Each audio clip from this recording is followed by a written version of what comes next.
Louis Duclos est avec nous. Bonsoir monsieur, analyste géopolitique. Ah. Vous croyez à cette histoire de pétroliers russes qui grattent avec une ancre les câbles pour les arracher au fond de la Baltique? Oui, bien sûr, tout simplement parce que c'est pas la première fois que ça arrive. Il y a quelques semaines, c'était déjà un cargo chinois qui venait de Russie, qui avait fait ça en mer Baltique, qui avait endommagé 2 câbles sous-marins dans la mer Baltique. Il récidive une nouvelle fois. Il voit que ces infrastructures critiques ne sont pas assez protégées. Donc, dans le cadre de leur guerre hybride, ils accentuent la pression et ils en endommagent de nouveau, tout simplement. Mais alors j'ai envie de vous demander pourquoi les Finlandais ne sont pas intervenus plus tôt, ou les Suédois qui ont aussi des câbles arrachés. Enfin, on y va et on arrête les navires russes ou chinois.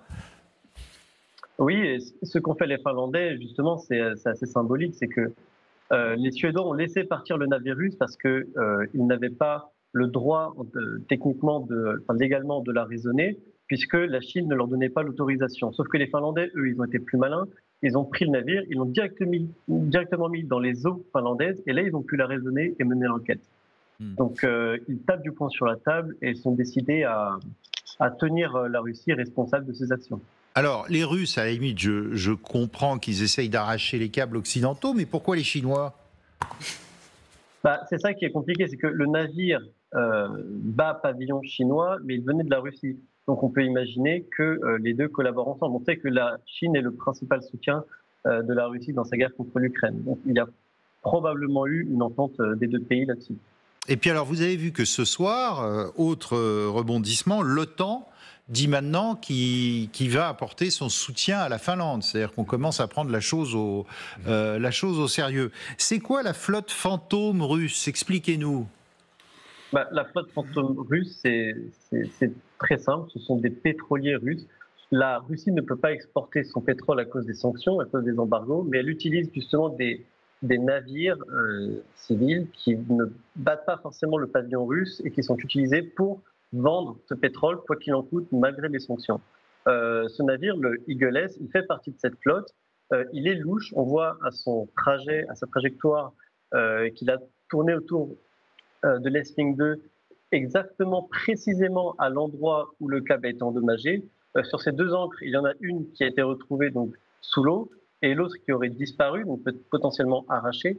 Donc on voit clairement que la Russie met sa flotte fantôme en fait à disposition de sa guerre hybride quand elle le veut. Guerre hybride, ça veut dire qu'en fait, sous des apparences civiles, ce pétrolier sont des actes de guerre. Exactement, oui, exactement. Et c'est bien de se rendre compte que on n'est plus vraiment en temps de paix. On n'est pas non plus en temps de guerre, mais on est en zone grise. C'est-à-dire qu'on a un pays qui s'attaque à nos infrastructures critiques de communication ou de transfert d'énergie et qui pense nous faire du mal comme ça, et surtout qui envoie un message qui veut nous dire qu'en cas de conflit face à l'OTAN, ils peuvent nous couper le courant à tout moment. Donc ils nous mettent la pression, et c'est pour ça que c'est extrêmement important pour notre dissuasion de se montrer ferme et de leur transmettre le message que si vous continuez à faire ça, on va riposter. Réaction sur ce plateau? Oui, alors ce qui est intéressant de voir, c'est que la Baltique, c'est très particulier parce que la Baltique, elle est peu profonde. La moyenne de la Baltique, c'est 30 mètres. Donc c'est un lac en fait. D'où les ancres qui peuvent racler. D'où la possibilité, avec des moyens relativement sommaires, grossiers, de laisser traîner une ancre. Ce que vous ne pouvez pas faire si vous voulez couper par exemple les câbles transatlantiques qui sont des fois à 2-3 000 mètres de profondeur. Or là, effectivement, on l'a vu avec Nord Stream, on l'a vu 2 fois. Nord Stream, c'était une explosion apparemment. Oui, mais c'est pareil. La difficulté de faire exploser un pipeline à 30 mètres de profondeur n'est pas la même que si vous devez aller à 500 mètres. Voilà. Donc ça explique également la facilité avec laquelle on peut couper les communications en Baltique, avec en plus, bien entendu, le côté symbolique de la Finlande, de la Suède qui est à côté, 2 pays qui viennent de rejoindre l'OTAN et qui étaient neutres auparavant. Donc là, il y a matière à avertissement, bien entendu. Vincent, ce n'est pas la première fois que Moscou pète un câble. Par rapport à... elle est bonne. Merci. Par rapport à la flotte fantôme, vous savez, on parle souvent des pavillons de complaisance, mais dans la marine marchande, des porte-conteneurs, etc. Mais là, en l'occurrence, ce fameux Eagle S, ce pétrolier, il battait pavillon des îles Cook. Et l'autre, celui dont on parlait tout à l'heure, qui était un porte-conteneur qui avait abîmé un gazoduc sous-marin, Alors de nouveau entre la Finlande et l'Estonie, lui battait pavillon de Hong Kong. Ouais, Donc novembre il y a une sorte de 2023. militarisation du principe du pavillon de complaisance, en quelque sorte.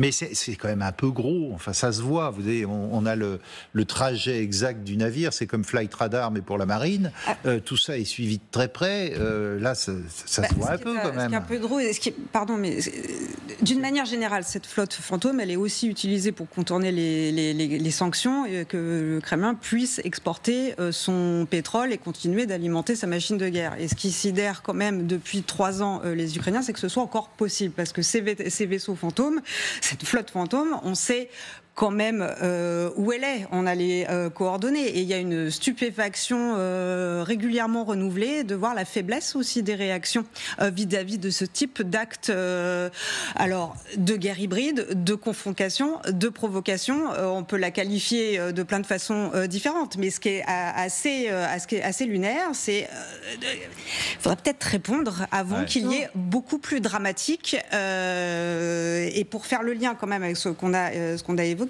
avant que finalement des avions civils soient visés en Occident. Ah non, mais ça c'est encore autre chose. C'est un sujet. Mais de là, c'est la première fois, peut-être qu'on se trompe, qu'on arraisonne un navire suspect comme celui-là. Hélène et Sergueï. Oui, justement, c'est aussi peut-être une manière de tester jusqu'où vont-ils pouvoir aller avant qu'il y ait des faire un exemple. Un exemple, en tout cas, tester les lignes rouges, voir jusqu'où on peut aller dans cet espace, dans la déstabilisation, dans la nuisance, dans une forme de harcèlement, jusqu'où pourront aller les Russes avant que les Occidentaux, avant que l'OTAN prenne des mesures beaucoup plus importantes. Arraisonner un bâtiment dans les eaux territoriales, c'est assez courant, notamment ceux qui dégazent, qui vidangent leur soute, qui font de la pollution. Il est arrivé qu'on les déroute, qu'on les mette dans un port français, ça arrive assez fréquemment, et puis ensuite l'armateur il doit payer une amende géante pour récupérer son bateau. Mais là effectivement c'est prouvé, si les ancres traînent au fond de l'eau, etc., qu'il y en a une qui a arraché l'eau. C'est ce que nous disait Louis Duclos, il y en a une qui est restée au fond. Il est taquet en Finlande pour un bon bout de temps. Ouais. Sergueï. Une détail qui ne doit pas nous échapper, c'est que ce n'était pas seulement le câble électrique. C'est qu'il y avait aussi 3 câbles d'Internet dans le même tube. Et on savait toujours, depuis très longtemps, depuis le temps de l'Union soviétique, c'est que la Russie est reliée au monde entier, en ce qui concerne l'Internet, par la Finlande. C'est la porte la plus importante.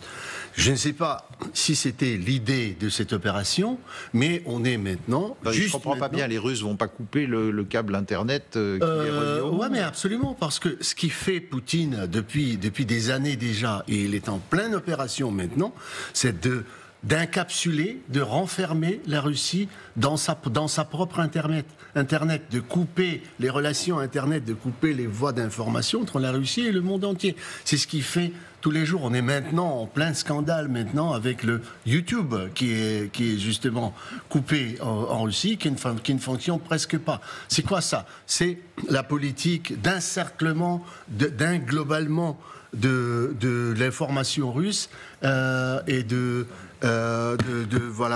créer cette situation hermétique pour la Russie. Donc à mon avis c'est absolument possible et c'est absolument logique cette idée de couper aussi les voies Internet ou bien endommager les voies Internet, parce que ça devient plus facile à contrôler.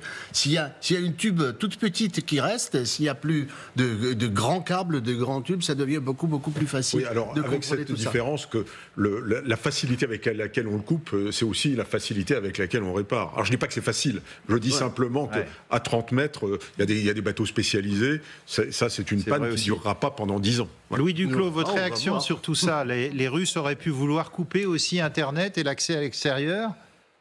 Oui, bien sûr. C'est ce qui avait été fait il y a quelques semaines avec le Yipeng 3, le navire chinois. L'objectif, c'était de couper les voies de communication.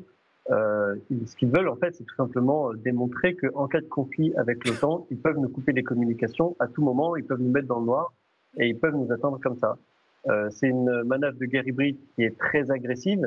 et sur laquelle il convient de réagir notamment avec beaucoup de fermeté pour bien faire comprendre aux Russes qu'en fait, ils ne peuvent pas s'attaquer à nos infrastructures critiques aussi facilement. Notre dissuasion ne tient en fait qu'à notre fermeté à la faire tenir. Donc il faut, clairement, ce navire ne doit plus jamais reprendre la mer, et il me semble que la Commission européenne va bientôt voter un nouveau panel de sanctions contre justement cette flotte fantôme russe. Il était temps, après presque 3 ans. Et ça peut servir d'exemple, ce qui s'est passé là, en l'occurrence, que les Russes se disent on va s'y reprendre à 2 fois avant d'en renvoyer un pétrolier fantôme.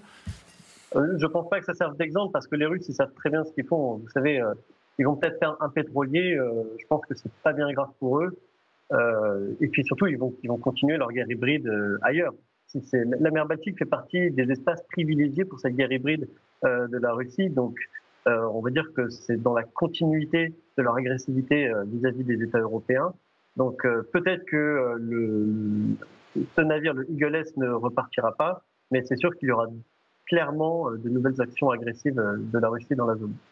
Merci beaucoup Louis Duclos, analyste géopolitique.